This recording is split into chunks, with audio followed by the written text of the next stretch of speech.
Welcome back to what has suddenly become a very blustery day outside, which I mean hurricanes, right? So maybe that's why. Carolina, BC? No. All right.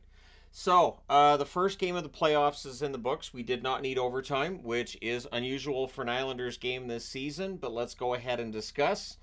It was Varlamov versus Anderson, and this was a really solid game, I thought, for both teams. And if this is an indication of how this series is going to go, this is going to be a fun one.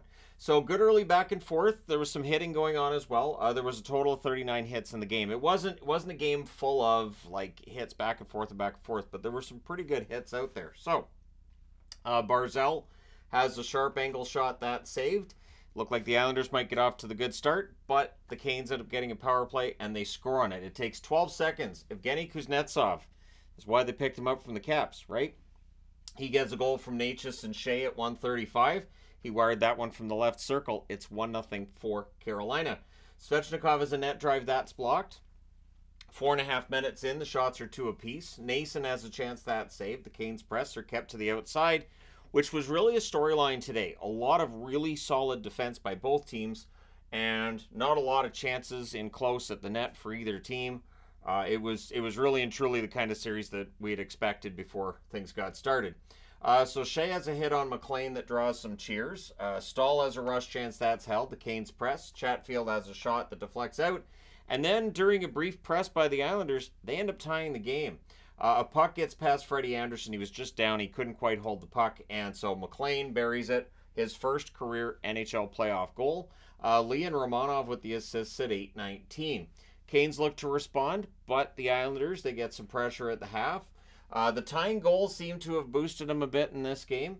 Then there's an O-zone high stick by Svechnikov, and offensive zone penalties today for the Canes. They ended up taking 2 of them. So early clear, and then there's another. The Canes are preventing a setup by the Islanders. Fashing has a rush chance, that's blocker to side. The Canes clear again to finish off the kill. There was one shot. It's the Fashing chance. And so, yeah, the Islanders get that power play. They were unable to cash in on it. Canes press briefly after the kill's done. The shots are 7-5 for the Islanders with 6 minutes left. Horvat to Barzell, that gets picked off. The fans call one, the referee doesn't. That was a theme today as well. The fans very anxious to see more and more power plays than what they necessarily got. Clutterbuck has a 2-on-1 chance that's blocked. Both teams are clogging the middle of the ice. I cannot overstate how important that's going to be in this series to maintain that. And that is that kind of exhausting hockey that can be tough to keep up over a 7-game series.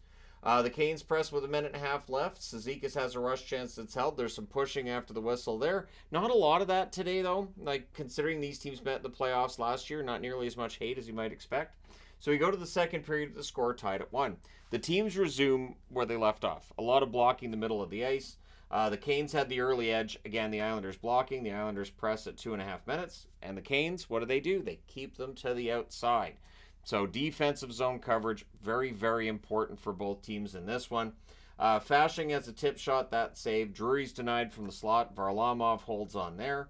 There's a post for Shea. The rebound's cleared. Nelson then has a screenshot. That's kicked aside. The shots are 3-2 for the Islanders at 4.5 minutes, which is odd because the Canes kept getting zone time, just could not get to the net. Canes press at 5 minutes. The Islanders guilty of a delayed game call. Canes go to the power play. There's an early cycle. Puck's cleared out. Burns has a shot that's blocked, and then Jarvis takes a puck to the face, but he's okay. You always get the whistle when there's a guy getting the puck to the face, and you got to make sure that he's fine, and in this case, he was. So Svechnikov's denied. Varlamov holds. That power play's killed off. Another power play with 1 shot on net. Islanders press. Lee has a wraparound chance that's saved. Fans call one. The referee does not. Correct. So he sucks. This is where the referee is informed that his suck meter is not at 0. I don't know that it's necessarily at 100, but the fan's telling him that he sucks.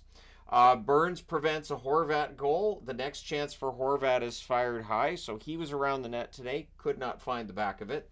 The Islanders, I thought, were forechecking really well at that point in the period. Palmieri's denied on a 2-on-1 rush. Pesce has a slot shot that's blocked. Barzell's denied on a turnover chance. Anderson holds on there. So a little bit of sloppy play by Carolina, but their goalie bails him out. The shots are 10-3 for the Islanders with 4.5 minutes left. And again, it's blocking and defense by the Islanders. The 10-3 shot difference doesn't really tell the story of how that period was going, just the Islanders doing their best to keep the Canes away from the net. Svechnikov is a net drive that's blocked. Lee has a chance that's saved. The rebound's cleared. The fans getting kind of restless as this period went along because, again, the Canes are getting the zone time. They just can't get to the net. So it stays 1-1 after 2, which for the Islanders, that's great. The thing is, the Canes perfectly comfortable with a low-scoring game. So there's a post for Dobson, and then Dobson's denied on the rebound early in the third period as the Islanders are looking for the lead. Aho has a slot shot that's held as the Canes get some pressure. Chatfield has a slap shot that's saved. There's more pressure by the Canes. Slavin fires one wide. It was all Canes. The Islanders just get bogged down in their own zone. They can't clear it. And at 3:44 on a double deflection, so good luck for Varlamov there. Nason scores from Shea and Kuznetsov. So Kuznetsov with a goal and an assist today. Really strong playoff debut for him with Carolina. We saw what he could do during the regular season, but yeah, Kuznetsov in the playoffs can hit another level. Canes then look for another. Horvat to Pelech gets blocked. The referee then is not listening to the fans again. Fans call when the referee doesn't. Natchez has his 3-on-2 chance. That's held. Stahl can't bury one in close. The Islanders rush. The Canes press at 8 minutes. The shots were 9-5 for Carolina at 8.5 minutes. Engvall with a near miss as the Islanders press. Dobson has a shot that's blocked. Horvat's denied. So again, Horvat around the net, could not find the back.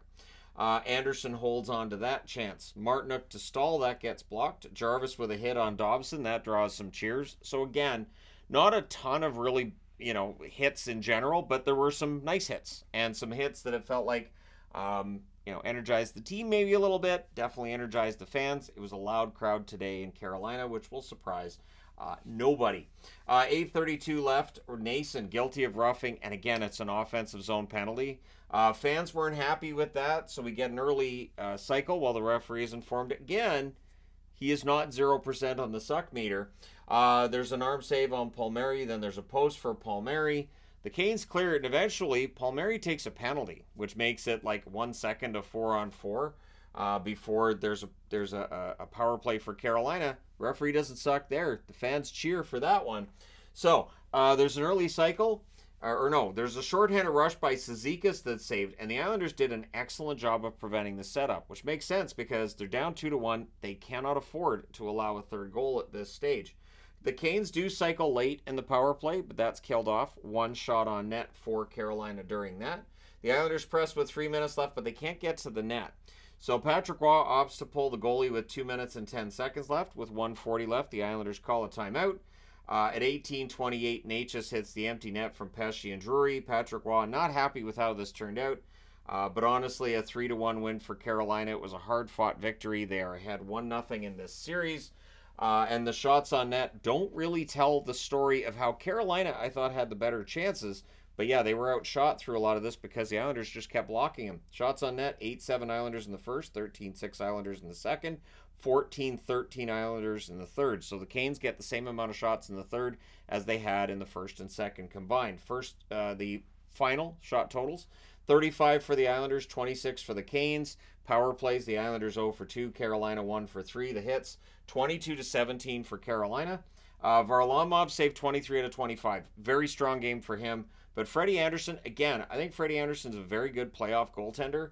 34 saves on 35 shots. I know he gets hurt. I know injury problems have been an issue with him over the years, but yeah, he's a good playoff performer, and Carolina has the win here. So for the Islanders, it's now a 6-game series, and they got to win 4. So they'll be looking to get the split in Carolina on Monday, and when they look for that, I'll be here to report on it. Let me know your thoughts in the comment section below as always. Don't forget to hit like and subscribe if you've not done so already. Thank you guys so much for all your support. I will talk to you again soon.